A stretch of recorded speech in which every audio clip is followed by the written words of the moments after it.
కేసీఆర్కి ఇంకా రాచరికపు పోకడలు పోయినట్లేదు. సాధారణంగా ఒక సహజ సిద్ధంగా ఒక తండ్రి తన బిడ్డ జైలుకి వెళ్ళింది, మంచా చెడదంతా సమాజం చూసుకుంటుంది, చట్టం చూసుకుంటుంది, కోర్టు చూసుకుంటే అవన్నీ.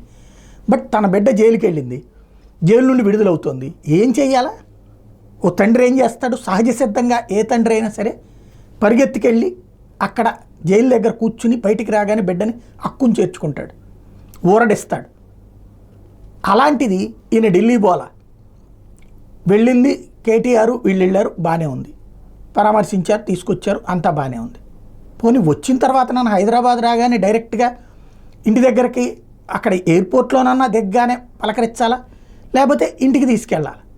అదేదో రాజుల కాలంలో కనుక రాజుగారు తన కొడుకు విజయం సాధించిన బయట ఒక శిబిరం వేస్తాడట, ఆ వచ్చిన తర్వాతన ఒక టైంకి చెప్తే అప్పుడు వెళ్ళి సభా ప్రాంగణంలో కూర్చుని అప్పుడు అందరు ఎదురుగుండా పిలుస్తాడట. ఇప్పుడు అట్లుంది, ఇవాళ ఫామ్ హౌస్కి వెళ్ళడం అన్నటువంటి.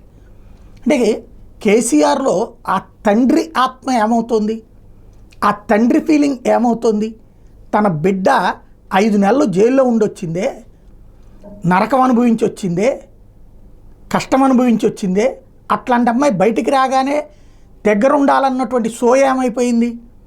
పోనీ ఊళ్ళో దగ్గర తీసుకోవాలన్న సోయ ఏమైపోయింది? అదేదో టైం అపాయింట్మెంట్ ఇచ్చి అప్పుడు రమ్మనమంటం ఏంటి, అప్పుడు చూడటం ఏంటి? ఇది ఎక్కడ ధోరణి?